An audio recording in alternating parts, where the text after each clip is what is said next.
ಜನರಿಗೆ ಬಿಲ್ಡಪ್ ಕೊಡೋ ಅಜ್ಜರಿಗೆ ಕರ್ನಾಟಕದ ಮನೆ ಮನೆ ಸೂಪರ್ ಸ್ಟಾರ್ಗಳಿಗೆ ನಿಮ್ಮ ಗಾನ ಮಾಡುವ 108 ನಮಸ್ಕಾರಗಳು. ನೀವೇನಪ್ಪ ತಕ್ಷಣ ಡೈಲಾಗ್ ಹೇಳ್ತಿದ್ದಾರೆ ಅಂತ ಅನ್ಕೊಂಡ್ರಾ? ಇಲ್ಲ, ಒಂದೆರಡು ಮಾತು ಹೇಳಿ ಆಮೇಲೆ ಡೈಲಾಗ್ ಹೇಳ್ತೀನಿ. ನಾನು ಯಾರು ಅಂತ ಕೆಲವರಿಗೆ ಗೊತ್ತಿರ್ಬೋದು, ಕೆಲವರಿಗೆ ಗೊತ್ತಿರಲ್ಲ. ಈಗ ಸ್ಕ್ರೀನಲ್ಲಿ ನೋಡಿದ್ರಲ್ಲ, ಯಾರ್ಯಾರು ಡ್ರಾಮಾ ಜೂನಿಯರ್ಸ್ ಸೀಸನ್ 5 ನೋಡಿದರೋ ಅವರಿಗೆ ನಾನು ಯಾರು ಅಂತ ಗೊತ್ತಿರುತ್ತೆ. ಸೊ ನನ್ನ ಹೆಸರು ಗಹನ್ ಬೈ. ನಾನು ಮಯೂರ್ ಗ್ಲೋಬಲ್ ಸ್ಕೂಲಲ್ಲಿ 3rd ಸ್ಟ್ಯಾಂಡರ್ಡ್ ಓದ್ತಿದ್ದೀನಿ.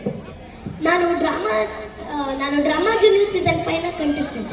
ಅಲ್ಲಿ ಸುಮಾರು 4 ತಿಂಗಳು ಅಲ್ಲೇ ಇದ್ದು ಸುಮಾರು 30 ನಾಟಕಗಳಲ್ಲಿ ಭಾಗವಹಿಸಿದ್ದೀನಿ. ಅದರಲ್ಲಿ ನಾರದ ಮಹರ್ಷಿಗಳು, ಆಮೇಲೆ ಲವಕುಶ ಪಾತ್ರದಲ್ಲಿ ಲವ, ಕಳ್ಳ, ಅಪ್ಪ, ಮಗ, ತಾತ, ಇಷ್ಟೊಂದೆಲ್ಲ ಪಾತ್ರಗಳನ್ನು ಮಾಡಿದ್ದೀನಿ. ಸೊ ಫ್ರೆಂಡ್ಸ್, ನಾನು ಇವತ್ತು ನಿಮ್ಮೆಲ್ಲರ ಮುಂದೆ ಇಷ್ಟು ಚೆನ್ನಾಗಿ ಸ್ಟೇಜ್ ಮೇಲೆ ಧೈರ್ಯವಾಗಿ ಮಾತಾಡ್ತಿದ್ದೀನಿ ಅಂದರೆ ಅದಕ್ಕೆ ಮುಖ್ಯ ಕಾರಣ ನನ್ನ ಅಪ್ಪ, ಅಮ್ಮ, ಅಜ್ಜಿ ಮತ್ತು ತಾತ. ನಾನು ಸುಮಾರು 2 ವರ್ಷದವನಿದ್ದಾಗಿಂದನೇ ನನ್ನಮ್ಮ ಇಷ್ಟೊಂದು ಶ್ಲೋಕ, ಆ್ಯಕ್ಟಿವಿಟೀಸು, ಡ್ರಾಮಾ ಎಲ್ಲ ಕಲಿಸ್ತಿದ್ರು. ನಮ್ಮ ತಾತ ಅವಾಗಿಂದನೇ ಎಲ್ಲ ಹೇಳ್ಕೊಡೋಕ್ಕೆ ಓದೋದೆಲ್ಲ ಸ್ಟಾರ್ಟ್ ಮಾಡಿದ್ರು. ಅದಕ್ಕೆ ನಾನು ಈ ಥರ ಎಲ್ಲ ಡೈಲಾಗ್ ಹೇಳೋಕ್ಕೆ ಸಾಧ್ಯ ಆಯಿತು, ಇಲ್ಲ ಅಂದರೆ ಆಗ್ತಾನೇ ಇದ್ದಿಲ್ಲ. ಸೊ ಫ್ರೆಂಡ್ಸ್, ನಾನು ಈ ಥರ ನನಗೆ ಗ್ರಾಸ್ಪಿಂಗ್ ಪವರ್ ಚೆನ್ನಾಗಿದೆ ಅಂತ ನನ್ನಮ್ಮ ಇಷ್ಟೊಂದು ಶ್ಲೋಕಗಳು ಎಲ್ಲ ಹೇಳ್ಕೊಟ್ರು. ಹೀಗೆ ಒಂದಿನ ದಾವಣಗೆರೆಯಲ್ಲಿ ಡ್ರಾಮಾ ಜೂನಿಯರ್ ಸೀಸನ್ 5 ಆಡಿಷನ್ ಇತ್ತು. ಅಲ್ಲಿ ಹೋಗಿ ಆಡಿಷನ್ ಕೊಟ್ಟಿದ್ದೆ.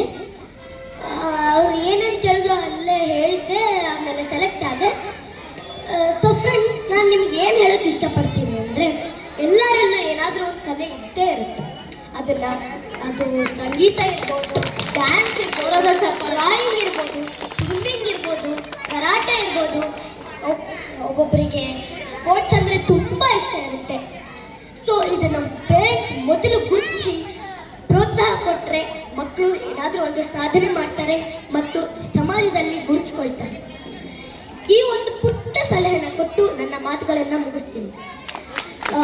ಸ್ಮಾರ್ಟ್ ಕಿಡ್ಸ್ ಪಬ್ಲಿಕ್ ಸ್ಕೂಲ್ಗೆ ನನ್ನ ಚೀಫ್ ಗೆಸ್ಟ್ ಆಗಿ ಕರೆದಿರೋ ನಮ್ಮ ಬಸವರಾಜ್ ಸರ್ಗೆ, ಈ ಸ್ಕೂಲಿನ ಎಲ್ಲ ಟೀಚರ್ಸ್ಗೆ, ಪೇರೆಂಟ್ಸ್ಗೆ ಹಾಗೂ ಮಕ್ಕಳಿಗೆ ಧನ್ಯವಾದಗಳು. ಈಗ ಒಂದು ಸ್ಮಾಲ್ ಆ್ಯಕ್ಟಿಂಗ್ ಮಾಡೋಕ್ಕೆ ನನಗೆ ಯಾರಾದರೂ ಬೇಕು. ಯಾರನ್ನ ಕರ್ಕೊಳ್ಳಿ? ನಮ್ಮ ಬಸವರಾಜ್ ಸರ್ನ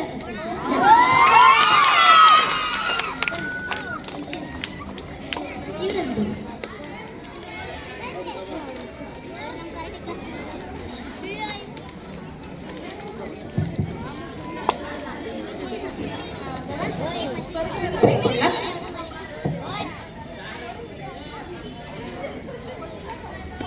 ಈಗ ನನ್ನ ಫೇವ್ರೆಟ್ ಹೀರೋ ಡಾಕ್ಟರ್ ರಾಜ್ಕುಮಾರ್ ಅವ್ರದ್ದು ಮಯೂರ ಅಭಿನಯ ಎಲ್ಲರೂ ನೋಡಿರಬಹುದು. ಅದರಲ್ಲಿ ಒಂದು ಆ್ಯಕ್ಟಿಂಗ್ ಮಾಡ್ತಾರೆ.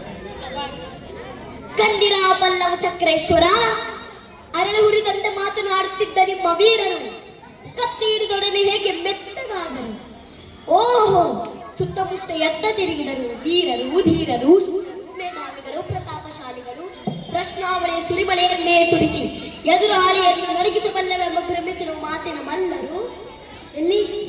ಈಗ ಕರೆಯಿರಿ ನಿಮ್ಮ ನಿಷ್ಠಾವಂತ ಸೇವಕರನ್ನು ನಿಮ್ಮ ರಕ್ಷಣೆಗೆ. ಏಕೆ ಮಹಾರಾಜ? ಬಾಯಿ ಕಟ್ಟತೆ, ಗಂಟಲೊಣಗಿತೆ. ಸಾವು ಸಮೀಪಿಸಿದಾಗ ಯಾರೂ ಬರುವುದಿಲ್ಲ. ಪಾಪ ಪುಣ್ಯಗಳೆರಡೇ ನಿಮ್ಮೊಡನೆ ಬರುವುದು. ಭಯಪಡುತ್ತಿರುವರಾ? ಹೆದರಬೇಡಿ, ನಾವು ಕದಂಬರು, ಕನ್ನಡ ತಾಯಿಯ ಮಡಿಲಲ್ಲಿ ಬೆಳೆದ ಮಕ್ಕಳು. ಕನ್ನಡಿಗರ ಧರ್ಮ, ಕನ್ನಡಿಗರ ನೀತಿ, ಕನ್ನಡಿಗರ ಸಂಸ್ಕೃತಿ ನಮ್ಮ ರಕ್ತದ ನರನಾಡಿಗಳಲ್ಲೂ ಹರಿದಾಡುತ್ತಿದೆ. ದುಷ್ಟನೇ ಆಗಿರಲಿ, ದ್ರೋಹೇ ಆಗಿರಲಿ, ಅವನಂತಹ ಅನ್ಯಾಯ ಕೃತ್ಯಗಳನ್ನೇ ಮಾಡಿರಲಿ, ಅಸಹಾಯಕರಾದವರಿಗೆ ಕರುಣೆ ತೋರಿಸುವುದೇ ನಮ್ಮ ಹುಟ್ಟುಗುಣ. ರಾಜ್ಯವನ್ನು ಹೇಗೆ ಪಡೆಯಬೇಕೆಂಬುದು ನಮಗೂ ಗೊತ್ತಿದೆ. ಜ್ಞಾಪಕದಲ್ಲಿಟ್ಟುಕೊಳ್ಳಿ. ಧನ್ಯವಾದ.